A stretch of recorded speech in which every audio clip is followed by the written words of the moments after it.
Bora falar de futebol, bora falar de São Bento, Palmeiras, empate no Campeonato Paulista, jogo disputado fora do estado de São Paulo, a Federação Paulista de Futebol dando o seu jeito para que as partidas aconteçam em meio à pandemia que assola o Brasil. Bom, para falar dessa partida especificamente, um jogo muito truncado, um jogo em que o Palmeiras ainda não tem o seu treinador. Alguns jogadores saem de férias, outros voltam de férias. Ainda há aquela questão das férias em meio a uma temporada, porque foram só 10 dias, e ao mesmo tempo a indefinição do planejamento por conta das partidas, assim como o São Bento vive também esse tumulto, mas de uma forma diferente, já que o Palmeiras ainda carrega nos ombros a temporada passada com todos os campeonatos disputados até o seu final, chegando no número máximo de jogos. E aí eu quero falar um pouquinho sobre o que aconteceu nessa partida, porque quem acompanha o canal do Fragoso viu a minha análise de Corinthians e São Caetano. E tem um ponto de cruzamento desses dois jogos muito interessante. Esse ponto de cruzamento é justamente a qualidade do gramado e o que a equipe grande, a equipe que tem a obrigação de se impor, fez nas duas ocasiões. Bom, Palmeiras Palmeiras encontrou um gramado péssimo, muito ruim para girar a bola, para tocar a bola, mas reagiu bem a esse gramado. Ainda que tenha toda a temporada nas costas, ainda que, por exemplo, tenha o Gustavo Garcia na lateral direita estreando, o Lucas Esteves seguindo como um ponta esquerda, Palmeiras tendo na frente o Rafael Elias, colocando o Patrick de Paula, Danilo e Menino para jogar, enfim.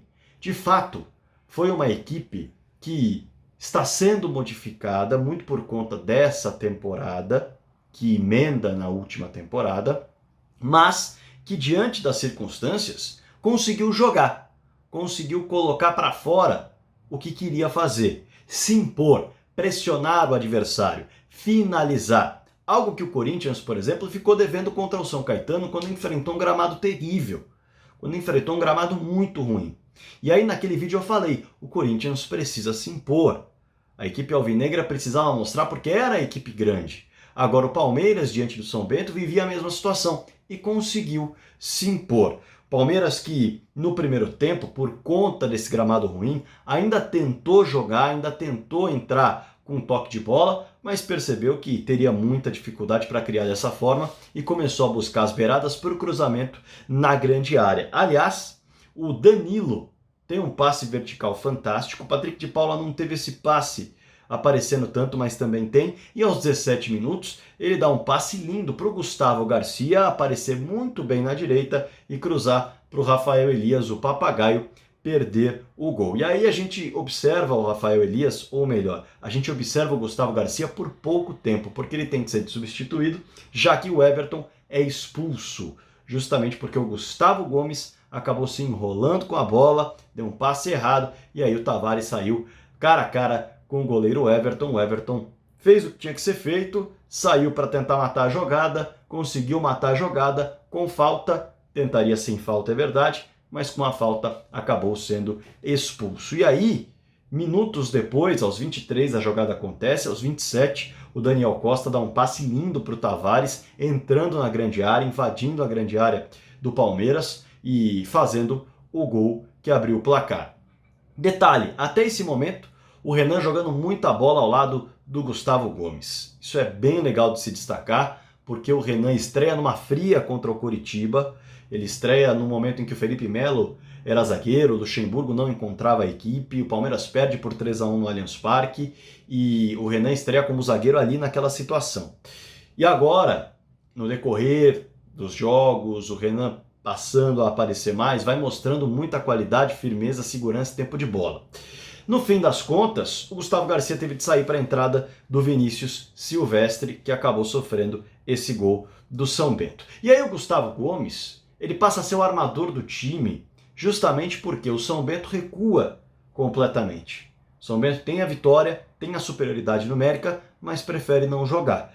E aí o Palmeiras passa a ter as rédeas da partida. O Gustavo Gomes faz dois lançamentos muito bacanas. Um lançamento do Gomes vai para o Rafael Elias, que acaba perdendo mais uma vez a oportunidade de colocar a bola na rede. E aí o pênalti que o Palmeiras tem É um lançamento do Gustavo Gomes para o Rony, que domina no peito, mas aí o zagueirão mete a mão na bola. O árbitro para, marca a penalidade, o Gomes vai lá, bate, faz o gol e empata a partida. O Palmeiras, na característica mais clara e evidente, só apareceu mesmo aos 50 minutos, no último lance do primeiro tempo, quando o São Bento resolveu dar um espaço a mais. E aí no contra-ataque em altíssima velocidade, recuperação de bola do Vinha, ele solta essa bola para o Esteves, que está posicionado na direita, o Esteves de primeira avança, solta para o Rony e o Rony perde a oportunidade de fazer o gol também. No fim das contas, um jogo com gramado ruim, as equipes tentando jogar nesse gramado ruim, a equipe do São Bento não conseguiu atrapalhar muito a vida do Palmeiras e o Palmeiras também não conseguiu atrapalhar muito porque o Rafael Elias acabou perdendo um gol de cabeça, depois perdeu um gol no lançamento do Gomes e até o Rony acabou perdendo esse gol no último lance do primeiro tempo. Então foi o Palmeiras que conseguiu se impor apesar das adversidades. Na segunda etapa, Vinha e Renan deixam o campo para a entrada do Luan e do Vitor Luiz. E o Luan passa a armar o time junto com o Gustavo Gomes. O Luan passa a avançar também, a cruzar bolas, a dar lançamentos e no fim das contas o Palmeiras passa a jogar dessa forma, passando a bola pelo meio-campo no alto.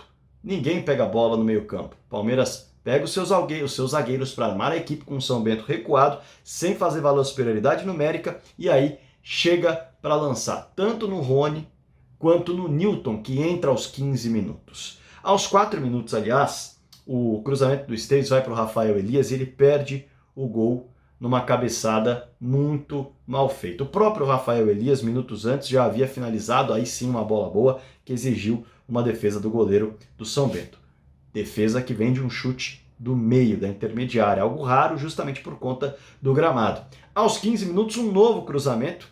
O Luan acaba cruzando para o Esteves, que desvia a bola, mas ela vai para fora. Perceba, o Luan cruza essa bola não da linha de fundo, mas da intermediária, muito mais próximo do meio campo do que da linha de fundo, porque para construir essa jogada de linha de fundo, precisaria de um jogo combinado, precisaria de uma troca de passes, e o gramado não permitia, era visível que quando o Patrick de Paula, por exemplo, tentava fazer uma jogada com um passe mais vertical, o passe saía completamente mascado. Então, a ideia era justamente cruzar sem estar paralelo à grande área e principalmente dar esse passe nas costas da zaga do São Bento quando fosse possível, quando houvesse espaço. E por isso o Newton Williams, panamenho, de 20 anos, 1,90 m, entrou em campo para fazer valer justamente esse tipo de jogada, para fazer valer a sua altura, a sua força física, o seu domínio de bola e colocar o Palmeiras em boas condições de virada de jogo diante de um São Bento que mesmo com um a mais, recuou.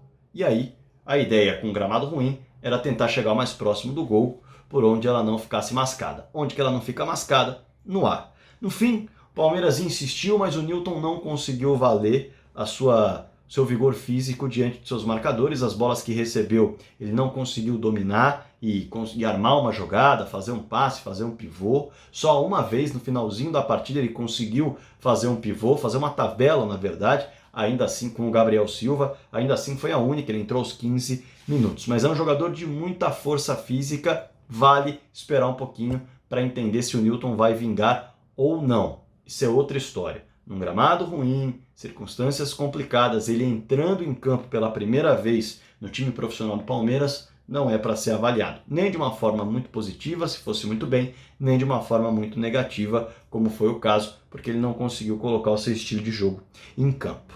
Mas no fim das contas, ele sofreu uma falta. E aí foi um dos pontos que fez valer a sua força física. Além de fazer muitas faltas, ele também sofreu faltas. E na intermediária ele sofreu uma falta para o Patrick de Paula fazer valer uma outra jogada, um outro tipo de jogada importante para você colocar em campo quando o gramado não ajuda, que é a bola parada. O Patrick de Paula bateu e o goleiro teve de fazer uma boa defesa aos 30 minutos. Aos 37 minutos, o Rony chuta uma bola da esquerda, um chute na direção do gol, poderia até ter um desvio. O Gabriel Silva aparece para desviar, mas a bola vai para fora. Aos 45 minutos, o Danilo dá uma enfiada pelo chão. Repare, mesmo com gramado ruim, o Danilo conseguiu dar uma enfiada pelo chão aos 17 minutos.